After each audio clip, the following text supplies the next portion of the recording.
నమస్తే, welcome to RP 70 news.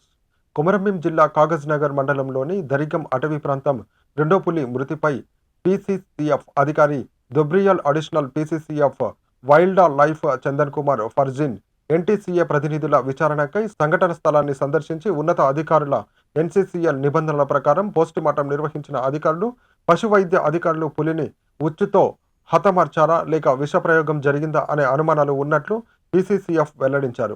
నమూనాలని సేకరించి 3 forensic lab పంపామని, దాని నివేదిక ఆధారంగా కారణాలు తెలుస్తాయని పీసీసీబీ అధికారులు తెలిపారు. ఆ ఫీమేల్తో మళ్ళీ పిల్లలు పుట్టింది 4 కబ్స్. ఇప్పుడు దాదాపు 2 ఇయర్స్ అవుతుంది. 2 ఇయర్స్ రెడీగా ఉన్నారు మాకు. మళ్ళీ ఆ ఫీమేల్ మళ్ళీ ప్రెగ్నెంట్ ఉంది. అంటే మాకు పిల్లులు మళ్ళీ ఇక్కడ అంతే పిల్లులు తిరుగుతూ ఉంటాయి. ఇప్పుడు ఏమవుతుందంటే కొన్ని ఏరియాలో పుల్లి ఎక్కువ ఉంటే వాళ్ళ మీద ఘర్షణ నడుస్తుంది. అది నేచర్ ఆఫ్ యానిమల్. ఇప్పుడు ఏంటంటే టైగర్ ఉంటే దాదాపు 20 స్క్వేర్ కిలోమీటర్ ఒకటే టైగర్ కూడా ఉండవచ్చు. ఎందుకు ఉండవచ్చు అంటే అక్కడ ప్రీ బేస్ తినడానికి యానిమల్ తక్కువ ఉంటే ఆయన పెద్ద ఏరియాలో తిరుగుతారు. తినడానికి యానిమల్ చాలా ఎక్కువ ఉంటే చిన్న ఏరియాలో కూడా తిరుగుతారు, సర్వైవ్ అవుతారు. ఇప్పుడు ఏంటంటే అంత ఏరియా లేదంటే వాళ్ళిద్దరి మీద చాలా ఫైటింగ్ కూడా జరుగుతుంది. అది ఒక కారణం. ఫైటింగ్కి ఏరియా సరిపోవట్లేదు, ఆయన టెరిటరీ ఉంది, వేరే వస్తే ఆ టెరిటరీ రానివద్దు, వాళ్ళ మీద చాలా ఫైటింగ్ అయ్యే అవకాశం ఉంటుంది. రెండోది ఏముంటుందంటే ఫీమేల్ ఉంది, ఆ ఫీమేల్తో 2 మేల్ వచ్చి మళ్ళీ పిల్లలు పుట్టాలనే దానికి మీటింగ్ కోసం వస్తారు. మీటింగ్ కోసం వస్తే ఆ మేల్ డామినేట్ మేల్ ఎక్కడ ఉన్నారో ఆ ఏరియాలో S9 డామినేట్ ఉంది. ఆ వేరే పులితో బాగా అది ఫైట్ అయ్యే అవకాశం ఉంది. ఆయనకు రాణిస్తలేరు, ఆయనే అధికారం ఉంది అని అనుకొని ఆ ఏరియాలో ఒకటే పులి ఉంటుంది కాబట్టి అది కూడా ఇంకో అవకాశం ఉంది ఎక్కడైతే ఘర్షణ ఉంటుంది. సపోజ్ ఏంటంటే ఎప్పుడు కూడా ఆ ఫాదర్ ఉంటే ఆ ఫాదర్ పిల్లల్ని చూస్తారు, తర్వాత ఫీమేల్ టైగర్ కూడా చూస్తారు. కానీ వేరే టైగర్తో పిల్లలతో సంబంధం ఉండదు. ఆయనకు కావాల్సింది ఫీమేల్. వాళ్ళు ఏమొచ్చేస్తారంటే ఒక్కొక్కసారి వచ్చి పిల్లల్ని కూడా చంపే అవకాశం ఉంటుంది. అప్పుడు 2-3 సార్లు మేము అక్కడ అబ్జర్వ్ చేసాం. బయట నుంచి ఒక పులి వచ్చిన తర్వాత ఇక్కడ ఈ పిల్లల్ని ఇబ్బంది అవుతుందంటే ఈ మేల్ టైగర్ ఆయన పంపించేవాళ్ళు ఎప్పుడు కూడా.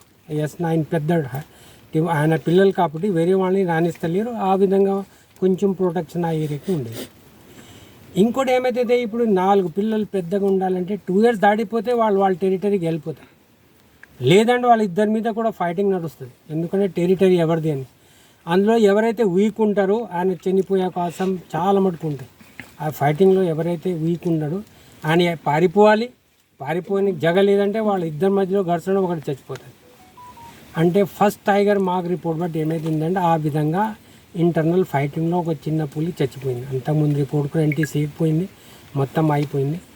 ఇవాళ మాత్రం ఇది ఫైటింగ్తో కాదు, ఏమైందంటే ఇది చాలా పెద్ద పులి.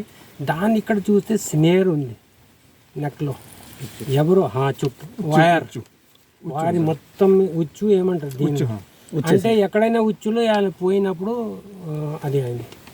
కానీ ఉచ్చు ఏమవుతుందంటే చాలా మటుకు ఉచ్చులో మామూలుగా టైగర్ చాలా హెల్దీ యానిమల్ కాబట్టి చచ్చిపోయే అవకాశం 100% ఉంటుందని నేను చెప్పలేను.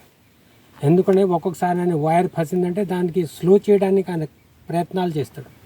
ప్రయత్నం చేసినప్పుడు డ్యామేజ్ కూడా కావచ్చు, లేకపోతే ఆయన కొన్ని రోజులు బతుకుతూ ఉండదు.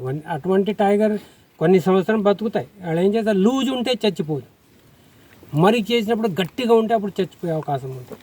కానీ ఆమె చూస్తే అంత గట్టిగా లేదు, అంతే మొత్తం స్నేర్ తోటే చచ్చిపోయిందని కూడా చెప్పలేము.